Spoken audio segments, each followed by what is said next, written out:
السلام عليكم ورحمة الله وبركاته. إن الحمد لله نحمده ونستعينه ونستغفره ونعوذ بالله من شرور أنفسنا ومن سيئات أعمالنا. من يهده الله فلا مضل له ومن يضلل الله فلا هادي له. وأشهد أن لا إله إلا الله وحده لا شريك له وأشهد أن محمدا عبده ورسوله. أما بعد فقد قال الله تعالى في القرآن العظيم والفرقان المجيد: فأعوذ بالله من الشيطان الرجيم. بسم الله الرحمن الرحيم. رب اشرح لي صدري ويسر لي أمري واحلل عقدة من لساني يفقهوا قولي.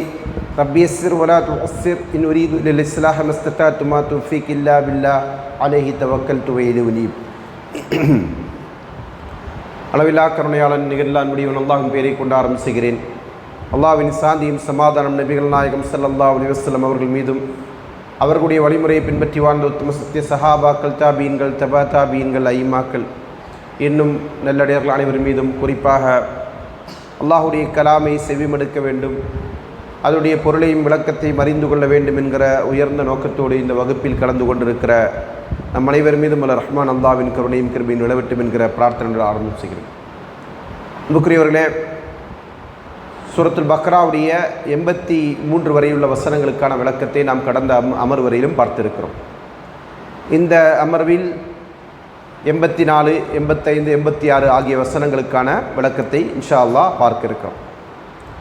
இதில் கடந்த வசனத்திலே நமக்கு சொல்லி காட்டப்பட்ட ஒரு செய்தி, அல்லாஹு தஆலா பனி இஸ்ரவேல் சமுதாயத்திடம் உடன்படிக்கை செய்து கொண்டார். என்ன உடன்படிக்கை? அல்லா தஅபுது இல்லல்லாஹ், அல்லாஹ்வை அன்றி வேறு யாரும் நீங்கள் வணங்கக்கூடாது. அதே போன்று வபில் வாலிதீன் இஹ்சானா, பெற்றோருக்கு உபகாரம் செய்ய வேண்டும், அனாதைகளுக்கு நெருங்கிய உறவினர்களுக்கு நீங்கள் உபகாரம் செய்ய வேண்டும் என்பதையெல்லாம் அல்லாஹ் அவரிடத்தில் வாங்கிய உடன்படிக்கையை நமக்கு சொல்லி காட்டுகிறான். அந்த உடன்படிக்கையை தொடர்ந்து மேலும் சில உடன்படிக்கை அல்லாஹு தஆலா இந்த வசனங்களிலே இப்போது நாம் பார்க்க இருக்கின்ற 84 முதல் 86 வரையுள்ள வசனங்களில் அல்லாஹு தஆலா சொல்லி காட்டுகிறான். முதலாவது அல்லாஹு தஆலா சொல்கிறான்: வஇத் அஹ்துனா மீசாக்கக்கும் லா தஸ்ஃபிகூன திமாஅக்கும், நாம் உங்களிடம் உடன்படிக்கை வாங்கியதை நீங்கள் நினைவு கூறுங்கள், நீங்கள் உங்களுடைய இரத்தங்களை சிந்தக்கூடாது என்றும், வலா துஹ்ரிஜூன அன்ஃபுஸக்கும் மின் தியாரிக்கும், உங்களில் சிலரை வீடுகளை விட்டு அவருடைய வீடுகளை விட்டு வெளியேற்றக்கூடாது என்றும் நாம் உங்களிடத்தில் உடன்படிக்கை வாங்கியிருந்தோம். அப்போ மேற்சொன்ன உடன்படிக்கையோடு சேர்த்து அல்லாஹு தஆலா இங்கே இன்னும் சில உடன்படிக்கை அல்லாஹ் சொல்லித் தருகிறான். அதாவது இதற்கு முந்தைய அந்த வகுப்பிலே, அதாவது கடந்த வசனங்களுக்கான தஃசீரிலே நாம் பார்த்த உடன்படிக்கை என்பது, ஒன்று அல்லாஹ்விற்கு மனிதன் நிறைவேற்ற கடமைப்பட்டிருக்கின்ற இபாதத் என்கிற தலையான அந்த உடன்படிக்கை. அதற்கு அடுத்தபடியாக பரஸ்பர மனிதர்களுக்கு மத்தியில் செய்ய வேண்டிய கடமைகள், ஹுக்கூக்குகள். அதில் முதன்மையான ஹுக்கூக் யாருக்கானது? பெற்றோருக்கானது. அதைத் தொடர்ந்து நெருங்கிய உறவினர்கள், அதே போன்று அனாதைகள். இப்படி அல்லாஹு தஆலா அதிலே மனிதனுக்குமான உரிமை, மனிதனுக்கும் படைத்தவனுக்குமான உரிமையை சொன்னதற்கு பிறகு அந்த உரிமை மீறலையும் அல்லாஹ் என்ன செஞ்சிருக்கிறான்? தடை செய்திருக்கிறான். இந்த உரிமைகளை மீறக்கூடாது என்று தடுத்ததற்கு பிறகு அல்லாஹ் இந்த வசனத்தில் நினைச்சான், வேறு சில அநியாயமாக அக்கிரமமாக மனிதர்கள் வரம்பு மீறி பாவம் செய்யக்கூடிய அந்த நிலையை தடை செய்து, அதெல்லாம் உரிமை மீறல் என்று அல்லாஹு தஆலா சொன்னதன் அடிப்படையில் அவரிடத்தில் அதை செய்யக்கூடாது என்கிற உடன்படிக்கையும் அல்லாஹ் வாங்கியிருந்தான் என்பதை சொல்லி காட்டுகிறான். இந்த வசனத்திற்கு விளக்கம் சொல்லுகிற போது இமாம் கத்தாதா ரஹ்மத்துல்லாஹி அலைஹி சொன்னார்கள், உங்களில் சிலரை கொன்று நியாயமின்றி கொலை செய்து நீங்கள் என்ன செய்யாதீங்க, உங்களுக்கு மத்தியில் அநியாயங்களை செய்யாதீர்கள், உங்களுடைய இரத்தங்களை சிந்தாதீர்கள். அதே போன்று வலா துஹ்ரிஜூன அன்ஃபுஸக்கும் மின் தியாரிக்கும், உங்களுடைய வீடுகளிலிருந்து நீங்கள் என்ன செய்யாதீங்க, உங்களில் ஒரு சாரார் இன்னொரு சாரார் வெளியேற்றாதீங்க. வலிமை மிக்கவர்கள் வலிமை இல்லாதவர்கள் என்ன செய்வது? வீடுகளை விட்டு வெளியேற்றுவது. வீடுகளை விட்டு வெளியேற்றுவது என்று சொன்னால் அவர்களுக்கு எதிராக போர் தொடுப்பது. இன்றைக்கி நம்ம பார்க்குறோம், பலஸ்தீனத்தில் என்ன செய்கிறது? கஸ்ஸாவில் வாழ்ந்து கொண்டிருக்கிற அந்த மக்களை அவருடைய வீடுகளை விட்டு வெளியேற்றுவதற்காக வேண்டி அவர்களுக்கு எதிராக அநியாயமான முறையில் இராணுவ வீரர்கள் கட்டவிழ்த்து விடப்பட்டு அவர்கள் என்ன செய்கிறாங்க? அந்த வீடுகளிலிருந்து அவங்கள பலவந்தமாக வெளியேற்றுவார்கள். அதே போன்று அவர்களுக்கு எதிராக போர் தொடுத்து அந்த இருப்பிடங்களை விட்டு அவர்கள் விரண்டோடும்படியாக அந்த போர் என்கிற அந்த அக்கிரமத்தை கட்டவிழ்த்து விட்டு அந்த மக்களுக்கு எதிராக நினைச்சவங்க அநியாயங்களை செய்வார்கள். அப்போ இப்படிப்பட்ட செயலை செய்யக்கூடாது என்று நினைச்சான் அல்லாஹு தஆலா அவரிடத்தில் உடன்படிக்கை வாங்கியிருந்தான். அந்த விஷயத்தையும் இவங்களுக்கு நினைச்சான் அல்லாஹு தஆலா நபி ஸல்லல்லாஹு அலைஹி வஸல்லம் காலகட்டத்தில் வாழ்ந்து கொண்டிருக்கிற யூதர்களுக்கு நினைவுபடுத்தி காட்டுகிறான். இதெல்லாம் ஏற்கனவே அவங்களுடைய வேதங்களில் தௌராத் என்கிற யூதர்களுக்கு வழங்கப்பட்டிருக்கிற வேதங்களிலே சொல்லப்பட்டிருக்கின்ற உடன்படிக்கை. பிறகு அல்லாஹ் சொல்கிறான், சும்ம அக்ரர்தும் வ அன்தும் தஷ்ஹதூன், பிறகு இதையெல்லாம் நீங்கள் அங்கீகரித்தீர்கள், நீங்களோ இதற்கு சாட்சியாக இருந்து கொண்டிருக்கிற நிலையில்.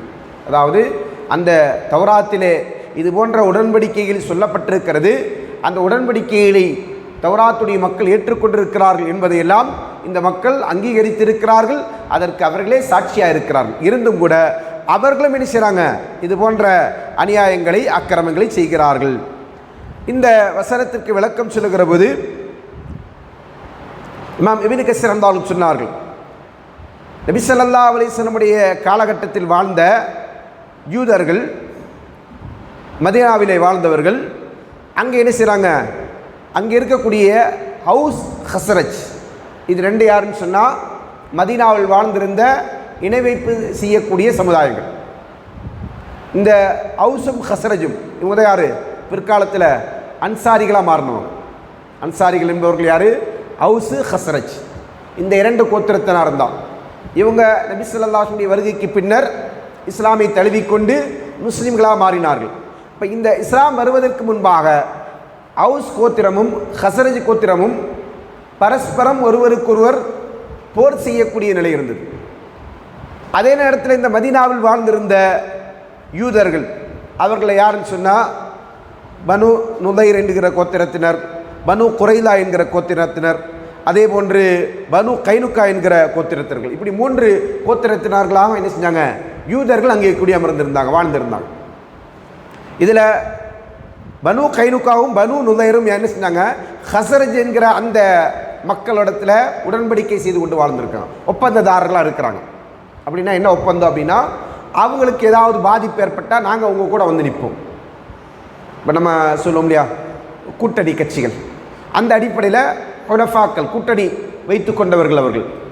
அதே நேரத்தில் இந்த ஹஸ்ரஜ் ஹவுஸ் கோத்திரத்தினர்கள் என்ன செய்கிறாங்க, அவங்கள்ட்ட பனு குரைலா என்கிறவர்கள் என்ன செய்கிறாங்க, அவங்கள்ட்ட ஒப்பந்தம் போட்ட ஒரு ஒப்பந்த கட்சியார் இருக்கிறாங்க. இந்த அடிப்படையில் இவங்க 2 பேருக்கு மத்தியில் ஹவுஸுக்கும் ஹஸ்ரஜுக்கும் சண்டை வரும்போது ஹவுஸ் கூட யார் நிற்பாங்க, பனு குரைலா நிற்பாங்க.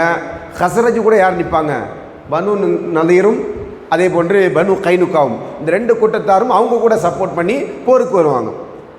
போருக்கு வந்துட்டு பரஸ்பரம் போர் நடக்கிற போது யூதர்களையே கொலை செய்கிற நிலை, ஏன்னா எதிர் அணியில் இருக்கிறாங்க அப்படின்ற காரணத்தினால இந்த யூதர்கள் யூத கூட்டத்தாரையே கொலை செய்யக்கூடிய ஒரு நிலை. பரஸ்பரம் என்ன செய்வாங்க, போரின் மூலமாக எதிரும் புதிருமாக இருந்து கொண்டிருக்கக்கூடியவர்கள் வெட்டி கொள்வார்கள்.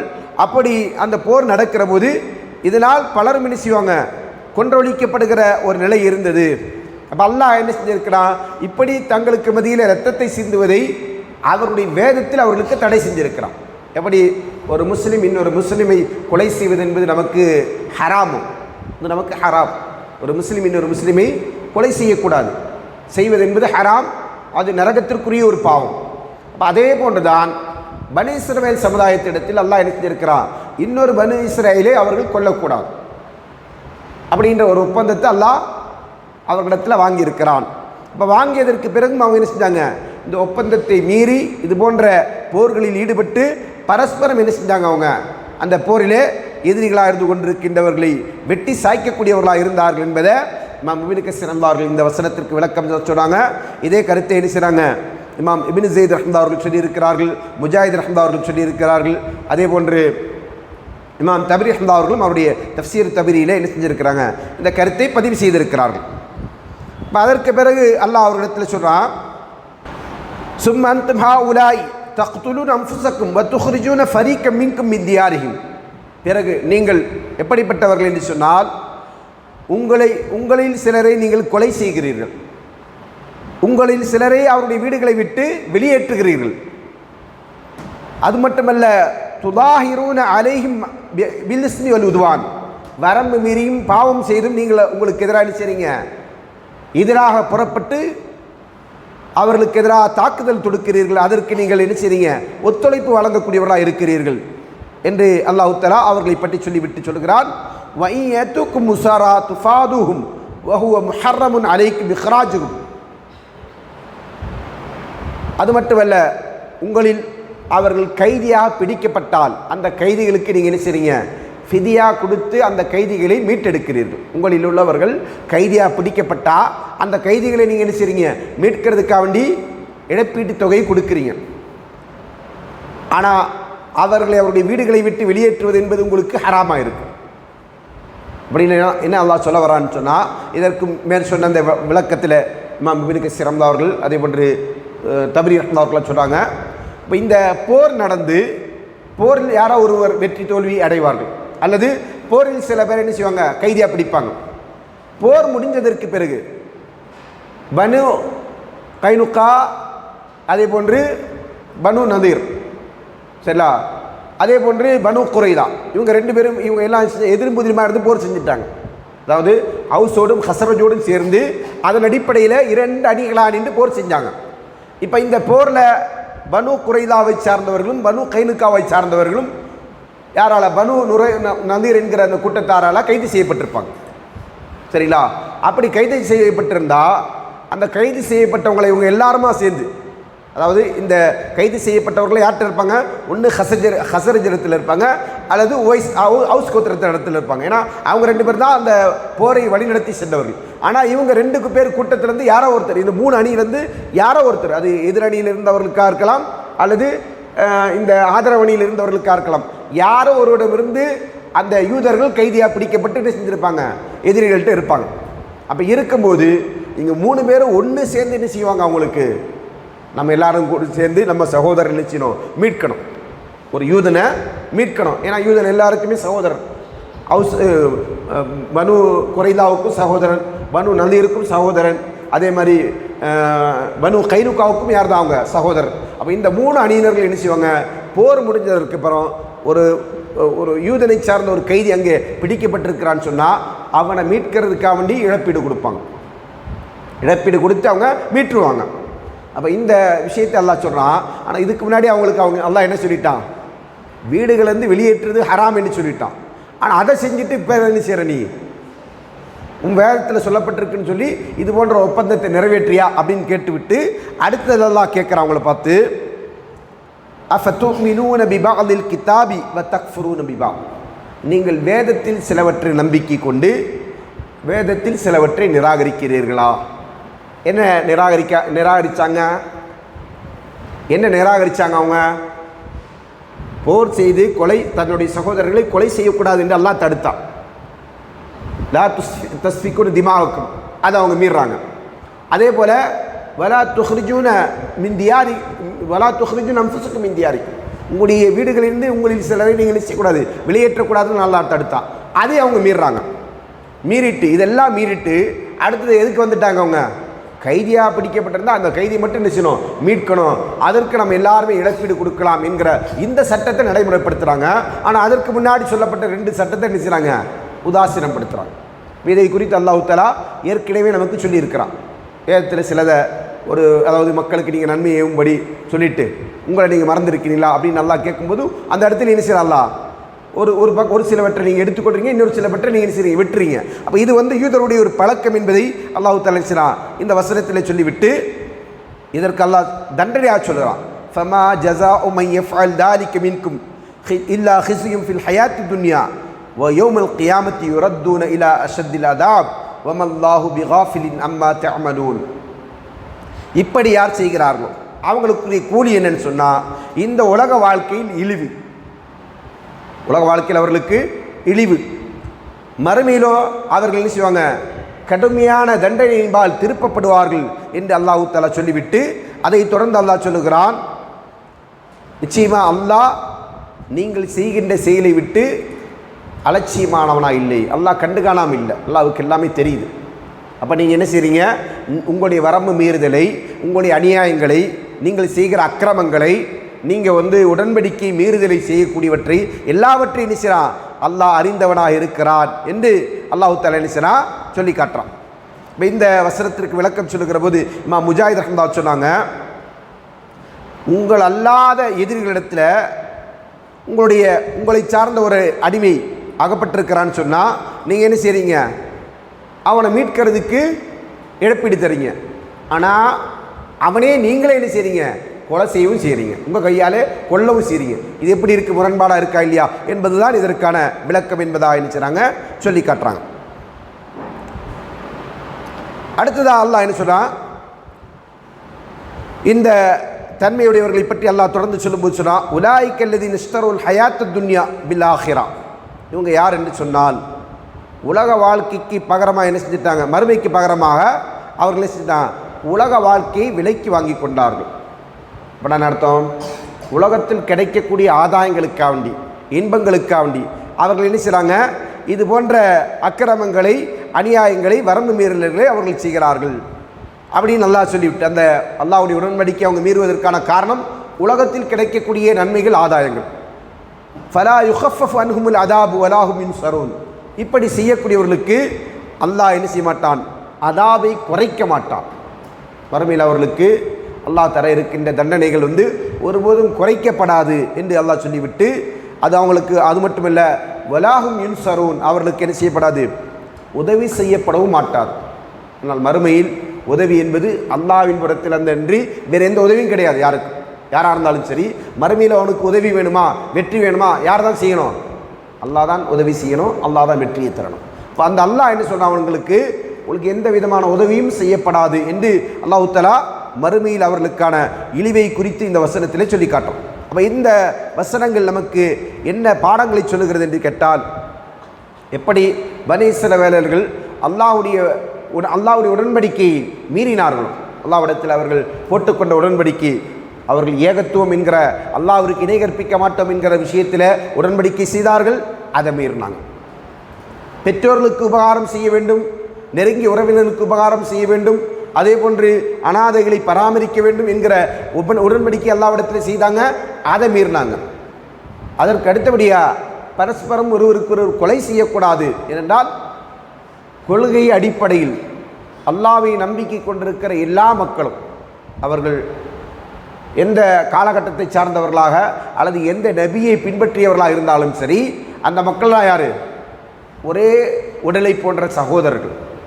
கொள்கையின் அடிப்படையிலான ஒரு சகோதரத்துவம் என்னது, காலம் தொட்டும் இருந்து கொண்டிருக்கிறது. அதனால தான் மூசா அலைஹிஸ்ஸலாம் அவர்களை பின்பற்றியவர்கள் முஸ்லீம்கள், ஈசா அலைஹிஸ்ஸலாம் அவர்களை பின்பற்றியவர்கள் முஸ்லீம்கள். அப்போ அந்த முஸ்லீம் என்கிற அடிப்படையில் அவர்களுக்கு மத்தியில் என்னது, ஒரு சகோதரத்துவம் இருக்குது. அது பனி இஸ்ரவேலர்களாக இருந்தாலும் சரி.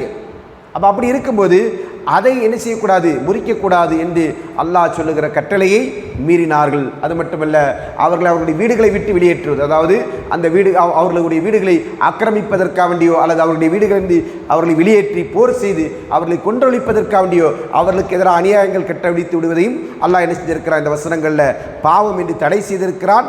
அதையெல்லாம் மீறி அவர்கள் என்ன செஞ்சாங்க, அதை செய்தார்கள் என்பதுதான் இந்த பனி இஸ்ரவேலுடைய வரலாறாக இருந்து கொண்டிருக்கிறது.